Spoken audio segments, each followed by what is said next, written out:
tudo bem? Estamos aqui para mais um podcast do Conselho Regional de Medicina. Meu nome é Carolina, eu sou conselheira do CRM do Espírito Santo. Estamos recebendo aqui o Dr. Alberto Bilgenstein. Ele é cirurgião geral do aparelho digestivo, ele é cirurgião do Hospital Universitário, do Hospital das Clínicas, aqui do Espírito Santo. Ele é da equipe de cirurgia de transplante de fígado do Hospital Meridional.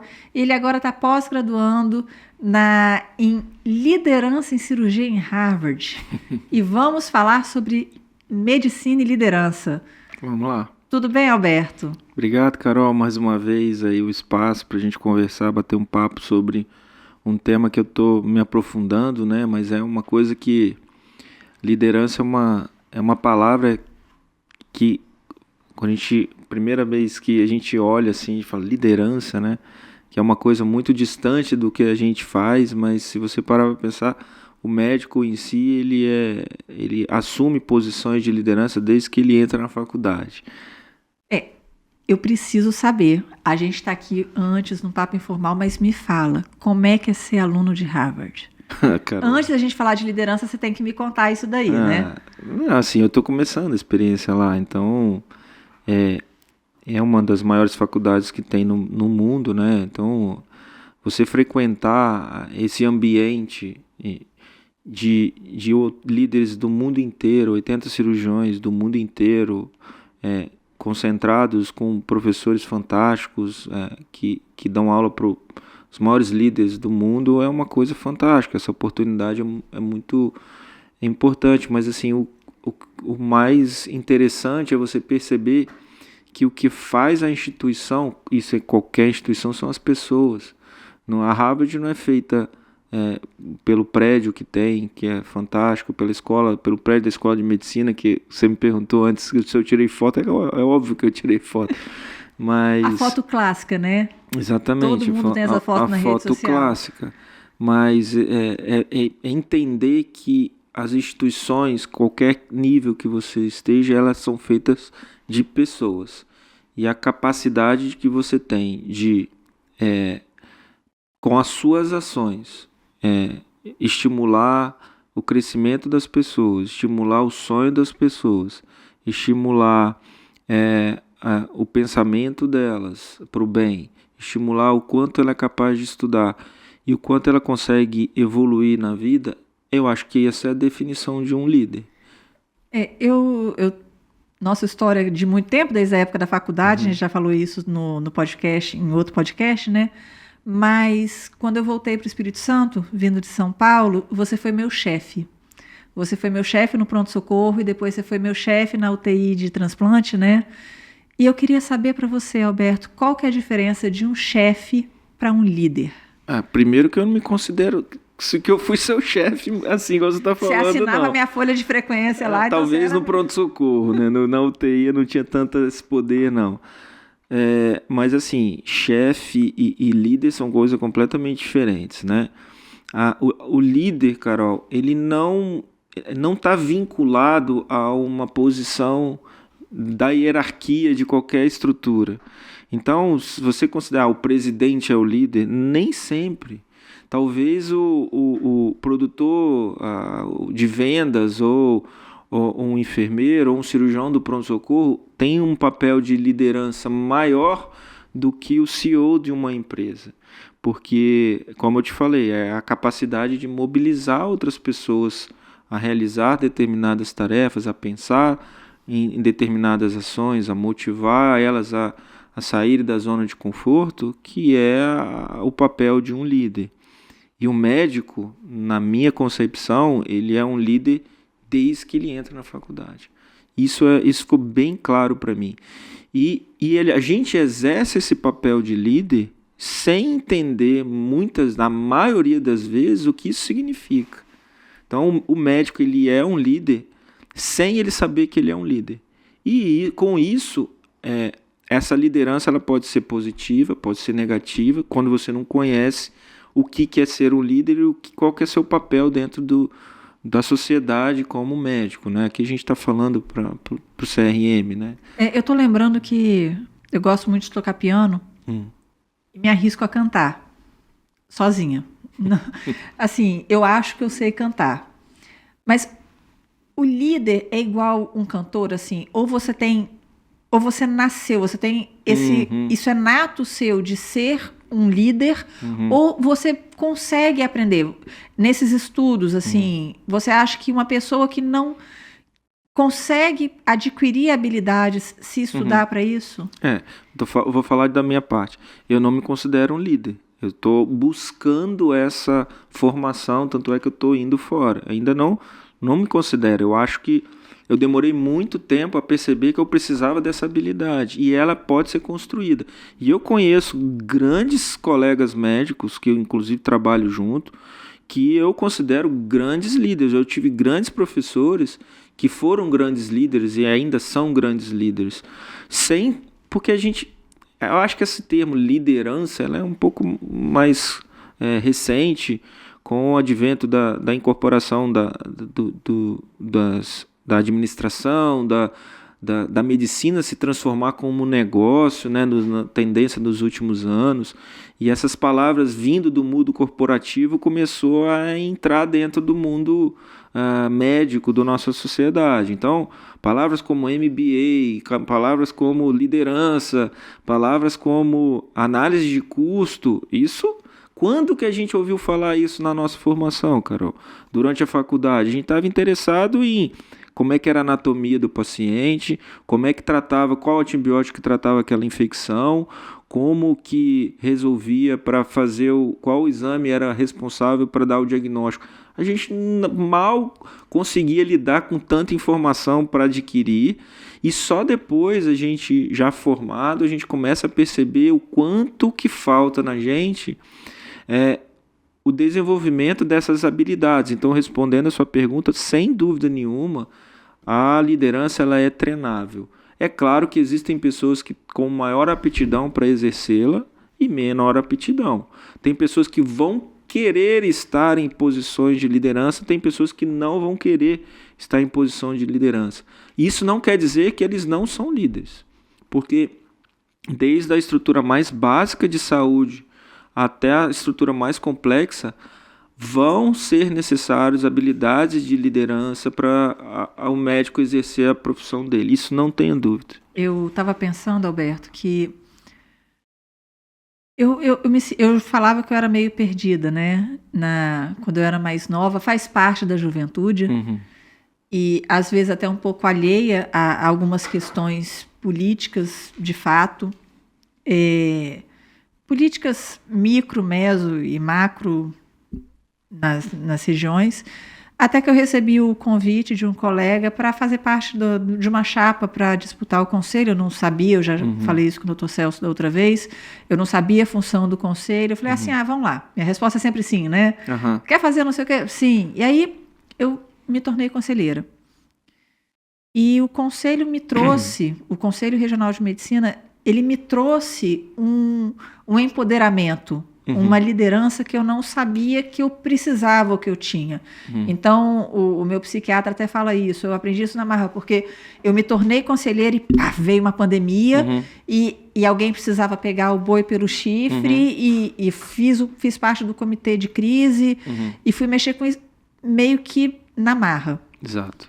Você acha que talvez falte na formação médica uma orientação maior de como ser o líder ou como agir nessas situações? Porque foi doloroso, não foi fácil, assim, lógico, vem o burnout, mas o que a gente pode fazer para as novas gerações, para que eles saibam ser líderes também? Eu acho, como a gente falou da formação, é fundamental a gente abordar esse tema na formação, é fundamental. A gente sai da educação médica sem entender mercado, sem entender critérios de comunicação assertiva, como lidar para você fazer transformações no seu ambiente de trabalho, ao invés de a gente ficar só reclamando, né, das condições de trabalho que a gente tem. Então, quais as ferramentas que a gente pode ter ou deve ter para conseguir mudar essas estruturas que a gente gostaria que melhorassem? Então, tudo isso deve ser abordado, deve ser um currículo médico, na minha visão. É claro que, por exemplo, a gestão de clínicas, a gestão hospitalar, isso tem que ser abordado dentro da formação, porque quando a gente fala em liderança, talvez possa vir muito na nossa cabeça uma questão de administração de clínicas, administração de empresas, e não é muito bem isso. É claro que isso faz parte. É claro que é interessante do médico, depois de formar, saber como é que é para manusear um consultório. Tanto é que hoje em dia a maioria das pessoas prefere não ter consultório, porque é custo, é trabalhoso, como é que aluga? E o grau de insucesso dos novos consultórios dessa nova geração é muito grande. Tem muita gente que fecha consultório, obviamente tem uma questão mercadológica, número de médicos cada vez maior, pagamento cada vez menor dos planos de saúde da população. Então, você vê a quantidade de colegas médicos fechando o consultório, porque talvez não tenha uma orientação financeira, mas a liderança vai muito mais além do que uma orientação financeira. Mas é óbvio que se você tiver esse conhecimento dentro da sua formação, a chance de você desenvolver essa habilidade depois é muito grande. E o que eu chamo mais atenção é a nossa capacidade de articulação e a nossa capacidade de se comunicar. Porque todo mundo tem chefe. Até o chefe tem chefe. Todo mundo tem uma pessoa que vai estar sob seu comando. E o médico exerce muito essa função dentro de diversas áreas que ele vai atuar. Se você trabalha no hospital, você vai ter o seu chefe direto médico, você vai ter o CEO do hospital, você vai ter os seus colegas de trabalho, que são os seus pares, você vai ter uma equipe multiprofissional que trabalha com você. Então, você ser líder ou você saber ser comandado por algum líder também faz parte disso. Então, um conceito que eu vi muito lá é o que a gente chama de meta-liderança. Meta do metaverso, né? Talvez essa palavra está sendo muito utilizada, mas a meta-liderança é o que então é a tendência de como se deve se comportar o líder. E o que significa essa meta-liderança? O líder ele não pode só olhar para baixo, não pode ser uma coisa vertical. Né? Tem que ser uma coisa, ele tem que saber se articular com os seus superiores e talvez até com os investidores do seu hospital ou da sua clínica ou do seu plano de saúde. Ele tem que saber se articular e se comunicar com seus pares, com sua equipe multi, com seus colegas, um radiologista, a sua equipe que dá o suporte. No meu caso, como cirurgião, eu tenho que saber me articular com o radiologista que me presta serviço, me dá os laudos radiológicos, eu tenho que saber me articular com a enfermeira para eu conseguir uma sala cirúrgica, eu tenho que saber me articular com o meu chefe superior, que eu quero operar mais, eu tenho que me articular com você, Carol, passa para ver meu paciente, a nutrição desse paciente, eu tenho que saber me articular com a equipe multi. Então, você ter ferramentas para você... E essa comunicação ela é diferente. Você se comunicar com o seu chefe, o que você precisa falar e qual a linguagem que você tem que usar é totalmente diferente com a linguagem que você vai utilizar com seus pares ou com as pessoas que estão em tese abaixo na sua hierarquia. Só para eu poder entender, Alberto, assim, a gente fala que nós estamos chegando numa idade agora que cada vez mais a gente é chamado para trabalhar com funções de gestão. Uhum. Né? Você falou de CEO, de diretores. Ser líder é diferente de ser um gestor, mas o líder precisa entender a função do gestor, de contabilidade, de direito. Uhum.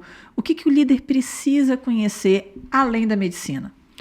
É claro que vai depender muito de qual a função que você vai exercer, mas o que a gente tem visto, e isso é claro, né, você pode pegar em qualquer instituição hoje, por a carência da nossa formação em gestão, em liderança, a gente delegou essa função a outras profissões. Então, se a gente pegar quem são hoje gerindo as grandes instituições, são administradores, são engenheiros, são médicos que não clinicam, que foram fazer MBA, né? Então, olha só em volta da gente quais são as pessoas que estão gerindo os grandes prestadores de serviços, as grandes instituições, são, na grande maioria das vezes, não médicos, porque os médicos acabaram delegando essa função e agora eu estou vendo uma nova mobilização, uma nova retomada com o aumento do número de MBAs em gestão em saúde, muita gente procurando, porque viu que se você não se inteirar, se você não procurar ocupar esses ambientes, as decisões majoritárias vão ser tomadas por interesses talvez não médicos. É claro que isso faz parte do mercado que a gente está, mas a visão mercadológica na saúde ela não pode ser dissociada do fundamento que é a assistência. Eu estava pensando assim, recentemente eu passei por umas questões.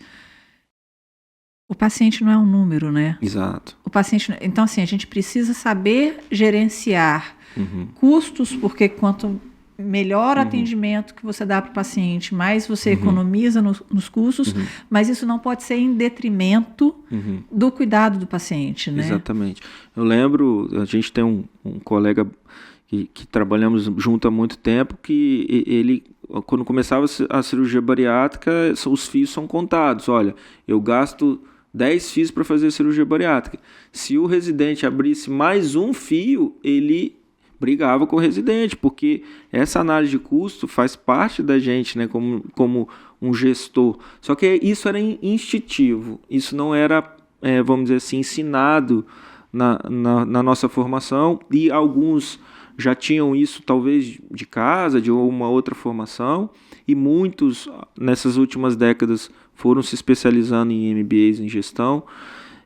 Mas a liderança, como eu te falei, ela não é só a questão econômica, ela vai muito mais além da questão econômica, mas sem dúvida nenhuma, diante do cenário cada vez mais desafiador que vivemos dentro da saúde pública e suplementar, a gestão de custo é um tema extremamente relevante e o médico, na função que esteja, eu não estou falando que nós precisamos estar na posição de gestor para assumir essa posição. Nós, mesmo não ocupando posições de gestão dentro da hierarquia onde você trabalha, a gente tem que ser responsável pelo custo. O cirurgião que está operando uma cirurgia bariátrica, ele tem que ser responsável pelo custo daquela cirurgia. O cirurgião que está propondo um novo tratamento, ele tem que se envolver na discussão dos custos e do financiamento daquela tecnologia ou daquele procedimento. Você falou que o nosso chefe tem um chefe, né? Sim, todo mundo tem um chefe. Todo mundo tem um chefe. Eu fiquei pensando agora nos residentes. E é muito comum o R2 querer mandar no R1, o R3 querer mandar no R2. A gente passou por isso. Eu carinhosamente chamo o síndrome do pequeno poder. Como que a gente pode passar para essa nova geração, a gente que trabalha diretamente com os residentes, qual é a diferença entre você ser um líder ou você deixar uma pessoa de castigo, ou essa questão assim, eu sou um ano superior a você, então eu vou mandar em você. O mandar em você não é ser líder, né? Não, lógico que não. É claro, é como eu falei no começo, né? A liderança é que com ações, então não são palavras, né? São ações, você consegue motivar outra pessoa a sair daquela zona A para ir para a zona B. Eu acho que essa é a definição de um líder. E especificamente em residente, e quando você fala em residência de cirurgia, né, especificamente, eu acho que é isso que você quis falar. Não, mas eu passei isso na nutrologia também. Existe uma histórica hierarquia, né, vamos dizer assim. E eu lembro quando eu era residente, a postura dos meus R+, era uma coisa que me chamava muita atenção. Quando eu era R1, eu queria ser cirurgião do aparelho digestivo. Eu olhava aqueles caras entrando dentro do hospital, eles já usando camisa social, um sapato. Eu falava, não, eu quero ser igual a esses caras, porque eles se comportavam já como cirurgiões formados, vamos dizer assim. Então, aquilo foi passando para mim como eu queria, como que me inspirava, ou um chefe que tinha acabado de sair da residência, como que aquele cara se comportava. Eu acho que essa é a função do líder, vamos dizer, dentro de uma hierarquia de residência. E passar seu conhecimento, né? E passar seu conhecimento. E óbvio que ser chefe não tem nada a ver com ser líder, né? Isso aí. Em relação à liderança, algumas pessoas... a gente estava comentando aqui sobre gravação do podcast, então, entre conselheiros, tem conselheiros que são muito bons, mas que não se sentem bem diante de uma câmera. Certo. Todo mundo, se treinado, pode ser um líder, ou a pessoa pode simplesmente falar assim, eu não quero mexer com isso e tá tudo bem? É claro que pode, né? Existem pessoas que têm habilidades diferentes das outras, que queiram ocupar posições diferentes das outras. Mas eu acho que o conhecimento, ele nunca é demais. Então, se você, durante a formação médica, você tem contato com isso, talvez pode despertar uma área sua que estava adormecida, que você achava que nunca ia despontar para isso. Igual você falou sobre sua experiência na gestão aí do CRM durante a pandemia. Se você tivesse sido expostas a técnicas de liderança, técnicas de comunicação, análise de custo, técnicas de gestão de pessoas, a sua turbulência, o seu período de turbulência talvez teria sido menor. Então, nem sempre você precisa ocupar uma posição, escolher estar numa posição de liderança para você exercer sua liderança. Vou te dar um exemplo. Vamos supor que tenha um desastre ou alguma situação dentro do seu hospital. Você não é líder de nada, mas você está de plantão naquela hora e você é o responsável por administrar toda aquela situação. Se você não está preparada, se você não teve nenhum curso, se você não teve nenhuma orientação de como gerir aquela situação, o desfecho vai ser muito pior. Então, estar preparado para essas situações de liderança não quer dizer que você vai exercer diariamente a liderança, mas estar preparado para isso fatalmente vai melhorar seu desfecho quando você precisar. Eu lembro de uma fala do meu avô. Ele falava assim, Carol, você pode ter opinião, guarda ela para você. Uhum. Meu avô veio de outra geração, em que as pessoas não poderiam manifestar a sua opinião, a sua indignação, porque tinha alguma repressão. Uhum. E eu cresci com essa imagem, assim, eu quero falar que uma coisa está errada, e ao mesmo tempo vinha uma mensagem falando que não. Uhum. Mas a pessoa que se manifesta, ou que fala, ou que tem esse papel de liderança, muitas vezes o que acontecia? Eu tinha colegas de residência que estavam indignados com alguma atitude, só que a pessoa que era o porta-voz da notícia era eu, porque sempre fui faladeira. Todo mundo sabe disso. E aí, vai lá, Carol. Carol. Fala você, Carol. Vai lá, vai lá resolver isso daí. Então todo mundo falava assim, você já é faladeira mesmo? Vai lá resolver. Com essa postura, eu apanhei muito. Porque como eu era porta-voz das indignações dos outros, quem levava a porrada era eu. Você acha que o líder, ele tem que se preparar também para as adversidades que vão vir, porque ele vai ser atacado? O líder, obrigatoriamente, assim, você sente que ele é mais atacado do que uma pessoa que fica escondida e que não se manifesta tanto? Isso não só no líder, né? Qualquer atividade social onde você vá se destacar, você pode ser alvo de críticas ou de contra-argumentação. Isso você tem que estar preparado, obviamente. E a capacidade de liderança é o que eles chamam de clear the path, que é você liberar seu caminho. Então você antever quais são as pessoas, ou quais são as situações que podem atrapalhar você a atingir aquele objetivo. Isso é técnica. Isso antes, quando você monta a sua estratégia, na época que eles te mandavam você resolver o problema, se você tivesse a técnica, olha, eu sei que a situação A ou o fulano A pode ser uma pessoa que vai atrapalhar eu atingir aquele objetivo, ou vai ser uma pessoa que tem que é contrário. Será que não vale a pena a gente chegar antes nela e conversar e mostrar nossa ideia antes da gente expor para todo mundo? Isso são técnicas de liderança, que é o que a gente chama de clear the path.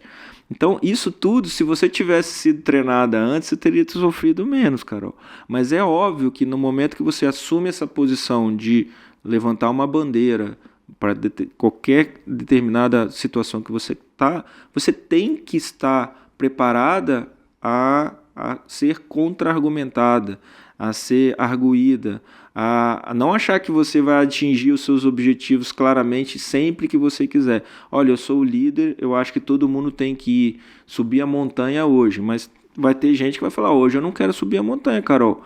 Mas talvez se você já tivesse identificado que essa pessoa não queria subir e você, olha, vamos montar uma estratégia, olha, fulana não quer subir. Será que ela não quer mesmo? Será que ela está cansada? Será que a gente pode mudar o dia?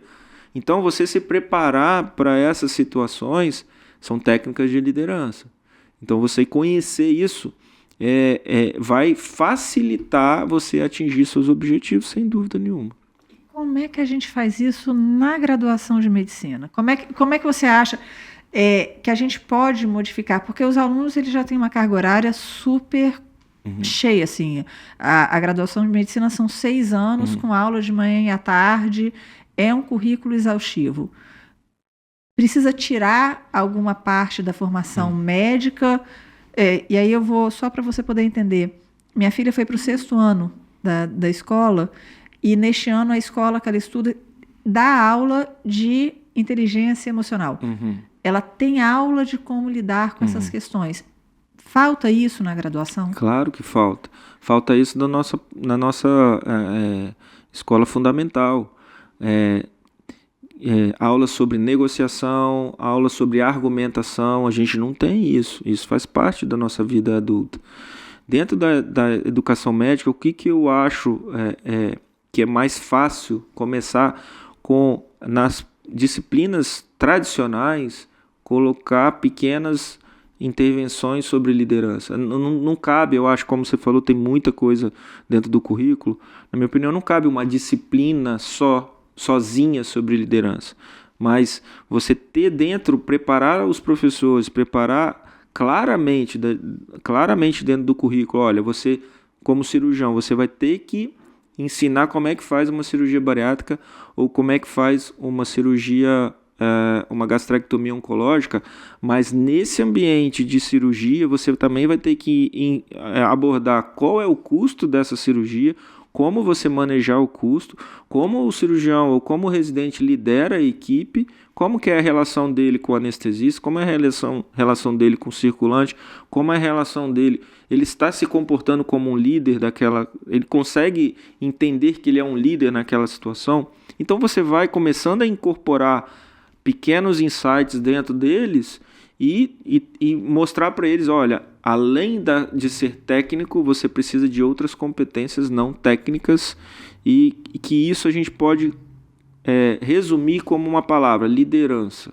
Liderança em cirurgia, liderança médica, porque são habilidades que a gente tem que desenvolver que são não técnicas. Eu não gosto muito desse termo soft skills, eu não gosto, porque eu acho que tudo não tem nada soft, eu acho que tudo é difícil, mas são habilidades que a gente precisa desenvolver. E você me conhece, muitos que estão me ouvindo talvez esse podcast me conhecem, eu sou a pessoa que preciso muito mais desenvolver soft skills de todos que você conhece, talvez, né, Carol? Não vou rir, Alberto.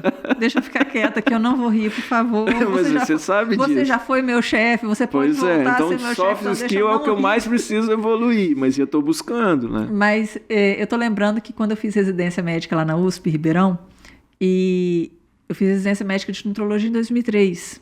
Ninguém nem sabia o que era nutrologia, né? Minha mãe pensou que eu estava largando a faculdade de medicina. O meu professor lá da residência, ele treinava os residentes, os aprimorandos. Toda semana a gente tinha que dar uma aula de 30 minutos e depois dessa aula de 30 minutos a gente tinha 1 hora de discussão. Ele voltava assim, volta no primeiro slide. E ele ia passando slide por slide pra gente. Falando assim, nesse slide você poderia ter mexido nisso, nesse slide a letra tal ficaria melhor. Quando você for falar alguma coisa, você tem que se posicionar como a mulher do tempo do jornal. Então, sempre de frente para a plateia, olhando para cá. Não coloca imagem que fica pulando, que isso distrai. E ele falava que ele fazia isso com a gente pelo seguinte: só existia aquela residência médica de nutrologia no Brasil, eram 2 vagas por ano, e ele falava, residente da USP, ele volta para sua região e ele vai seguir carreira acadêmica e ele vai ter que ensinar para os outros. Vocês vão ser chamados para falar em congresso, vocês vão ser chamados para dar entrevista, vocês vão trabalhar com a carreira acadêmica. Vocês têm que aprender a falar. Então, isso daí eu já vejo essa liderança, que é uma liderança, né? Na minha residência. Vocês são treinados para serem multiplicadores. Né? E acho que esse é o nosso papel também como professor. A gente não é professor da universidade, mas a gente é preceptor lá do hospital, né? Eu acho que a gente tem um papel muito importante nisso, né? Eu acho que o médico tem essa função. Eu acho que o médico tem essa função de liderança na comunidade. O médico, ele é ouvido na comunidade, onde ele atua. Todo mundo, quando você está numa questão social, num ambiente social, a palavra do médico eu acredito que é importante. Então, ele saber essas questões, igual você comentou, de liderança, faz parte, não só no ensino, não só na nossa... ocupando posições de gestão, mas na nossa prática clínica diária, né? No nosso exercer da nossa profissão. Porque não existe, na minha opinião, não existe médico que é de 7 a 7. Você é médico. Você não deixa de ser médico, né? Na minha opinião. Mesmo no horário de descanso, né? Não, você exerce dentro da sua família. Quando você está lá no churrasco, quantas vezes você acionar, fulano é médico aqui, dá uma olhada.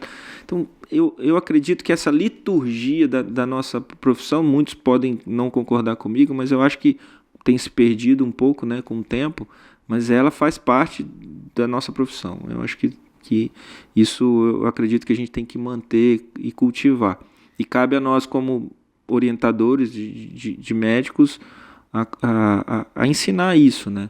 E liderança não é só isso, né? Como eu mostrei para você. E, assim, para finalizar, é uma coisa que me incomoda muito. A gente tem deparado hoje em dia com muita informação de fácil acesso na rede social. Às vezes informações de não médicos, às vezes informações de médicos não tão capacitados ou talvez não qualificados. E a gente vê informações que são passadas e fala assim, essa informação está errada. Eu acho que a gente precisa, de alguma forma, nesse papel de liderança, também assumir a rede social, também assumir a comunicação para que a população saiba onde buscar. Mas como que um paciente que está assistindo aqui esse podcast agora, ou como que um aluno de medicina, um médico recém-formado, como que ele vai saber aonde ele vai buscar uma informação de qualidade, um líder de qualidade, assim, que ele possa confiar?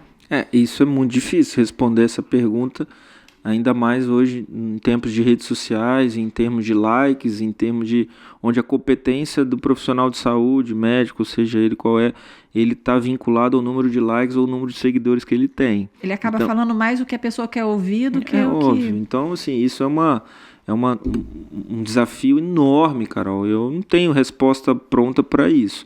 O que eu recomendo aos meus pacientes, aos meus familiares procure médicos que são cadastrados no CRM, que tenham o seu CRM ativo, que tenham o RQE, que são registrados, a especialidade registrada.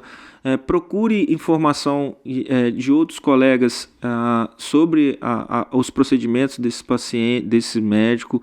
Procure conversar com outras pessoas que já fizeram procedimentos ou atendimentos com esses pacientes. Procure informação na literatura médica baseada em evidência, mas eu sei que para a população é difícil saber o que é certo, o que é errado. E eu costumo dizer nos grupos de WhatsApp, né, a gente sempre tem... Nossa, a pandemia então foi uma coisa onde pró-vacina, contra-vacina, a ivermectina, isso escancarou toda essa ciência, vamos dizer assim, do Google, da procura do Google. E veio à tona o que a gente chama de viés de confirmação. Viés de confirmação é o quê? Olha, eu sou a favor da ivermectina. Eu vou botar do Google lá benefícios da ivermectina. Vai vir centenas de artigos com vieses metodológicos completamente,